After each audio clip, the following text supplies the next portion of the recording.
سمعت بس كده كعسي واسكو براش نضع هذه ودينك انا واقف ستي دور طارق كثير وسعت وايد بنت ساسي تريد اذا تفرت ما والله اذا فرت اذا فرتها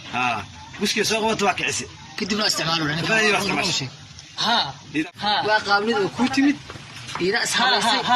ها مركز جشته برينا لنا واقع ستما ما أديك هراء أصيب وده مسوا أديك هراء أصيب ها بوبي بحر يا بوبي بحر قول اجلس بالعرب قول اجلس ما قلت لنا ما قلت سراح لو قلت لك ninkan waxa uu kufsaday gabar yar oo 5 sano jir ah kufsiga kadib markii loo imaaday waxa uu dhaar ku maray in asiga la kufsaday oo falkaasi ay ka dambeysay gabadha yar ee 5 sano jirta ah haddaba daawadayaal muuqaalkan la gareey oo sii sheer gareey si uu u gaaro waalidiin fara badan oo ay isaga ilaaliyaan dadka raba in ay kufsadaan gabdhaha yar yar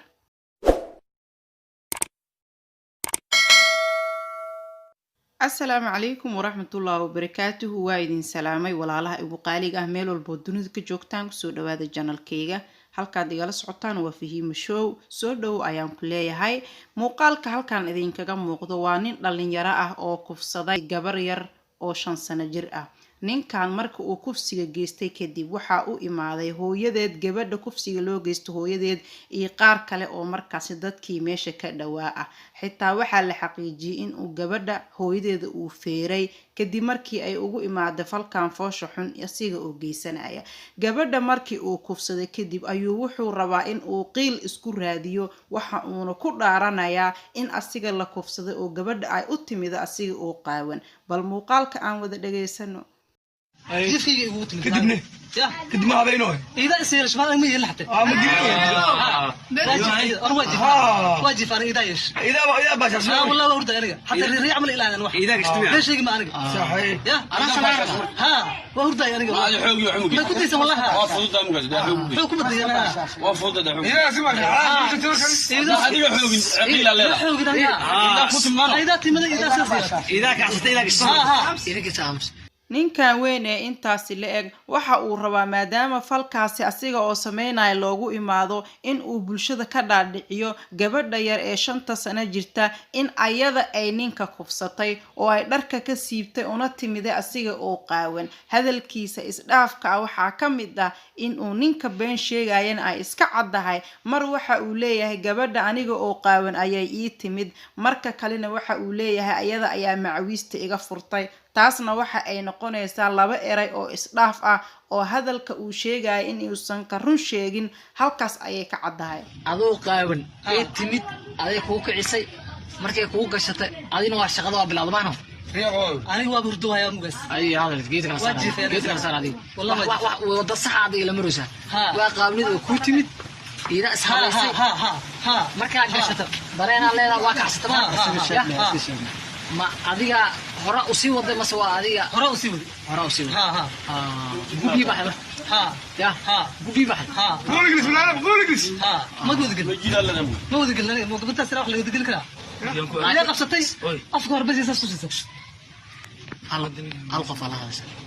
waxaan ka rabaa hada guusi gilis ma gelin ba biyaha uu bixis afka hore gashatay bas ila ku buraashat been ku sheegi maanay ruux ma sheega been sheegi maanay been ku leexmaanay ila qabsatay waa ku buraashat markay dhameysatay markay uu shar dhameysatay wiila joogmaha tartiib kale u baxay goor bahooyada soo aragtay marka sax asay timid guru hooyo ku sheeg hooyo timid mugas wiil kala jarcaaw hore muulu bashar hore mu isticmaali jirtay marka ya hore mu isticmaali ma shal bas ay timid sidaad maqlaysaanba ninkaani falkii foosho xumaa uu geystay oo gabadhii yareed uu kufsaday waxa uu ka dhigay mar uu dhaartay iyo sidoo kale mar uu yiraahdo aniga arrinkaasi shaqo kuma lihi oo ayada ayaa gabadha i kufsatay gabadhan yarta oo 5 sano jirta markii kufsiga uu u geystay kadib ayaa waxa timid hooyadeed kadibna ninkii ayay isku soo boodeen oo waxa meeshii ka dhacay ninka inuu iska celiyo hooyada uu feer uu ku dhifto bal muuqaalka aan sii dhageysano ما جرت لكن صح زغم مثلا واحد من جرت أبا وعد يورت وقت بدنا تغنى معنا قلت أنا سلت قدام مش لكن هذا هرديس إنه أنت لو صوت وقص لا قبته ساكو دريموس يا ساكو دريموس ساكو دريموس أيوة أنا محلها nin doobana ma fahantorta nin raga hal oo dooba هديات ya هديات uskayna qabat kan u diidaya ماما dulmiga ma laga diidaa أو بانه madida dulmiga laga diidaa marka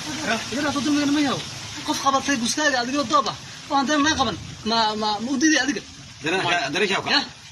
adduunyada inta aad joogtid wax kaa yaabiya ayaad maqlaysaa ninkan waa uu isla gar leeyahay oo waa uu isla saxan yahay waxa uuna qiil ka dhiganayaa adiga oo jiifo qof dumar oo kuu yimiday miyaana dareenkaaga kaceynin oo waxa uu rabaa falkii uu geystay in uu ilaa markaasi iska bari yeelo maadaama video laga duubayay dadkii la joogana uu rabay in markaasi uu u sheego sheeko ah in asiga la kufsaday oo asiga markaasi wax dembiya uusan lahayn هذا مو قاعد دريك هيك عبد الشيء ما يقول أنا كنعبح ما كان أحبه معناها توصل ما أحبه أنا ما أقول لكن إذا قبضت هوش معناها إذا قبضت هوش إذا وضعت والله حتى برا حاجة يعني برا سنجر واش ما اللي وزن حتى أنا هوش والله شنجر معبر وقص هوش سنجر ما هلا أنا ولا يبنها والله والله بالله كلها تسوي أنا بين كل قربها حلقة فالوريست قربها أو ضوبة أو عند اللي يراه ورجع آدم جوسنين أو جيفو يدو شنجرة اللي يكوت ماضو جوس كاس كعسته سبراشته حاك اللي فيه أنت تقول جواب maxaa kalifa taasiid in la weydiiyo ma boono idu aniga wixii waa oo mana waa rabaa ku هاي شنجر وايد aniga wixii waa rabaa maan horta oo doobana soo ma ya laakiin iidan waa rabtaa waa bina waa batin soo ma waa شنجر سكربوني waxaan maqli jiray ilaahu ceebta astur haddii aad maqashid ceeb ma asturna ninkan weyn ee intaasi la eg markii gabadha ay ii timiday waxa uu dadka u sheegayaa in uu shaqadii sii waday laakiin uusan arrinkaasi wax luga uusan ku lahayn ma isqabataa arrintaasi wax lug ah kuma lihi iyo gabadha ayadaa shaqada wadatay aniga ilama aha gabar yar oo 5 sano jir ah in ay falkaasi foosho xun ay ku dhaqaaqayso hadda maxaa ku geystay waa maxaa u geystay مسكين كعس المحارة كله في جبنا ما تقارب والله أنا بشيء قلبي كل حماس صاحب والله مسكين كعس واسكو براشتي وكادي مسكين كعس واسكو براش تمام ها والله بالله هذا نوع بس تاعك إذا أنا بس تاع سمع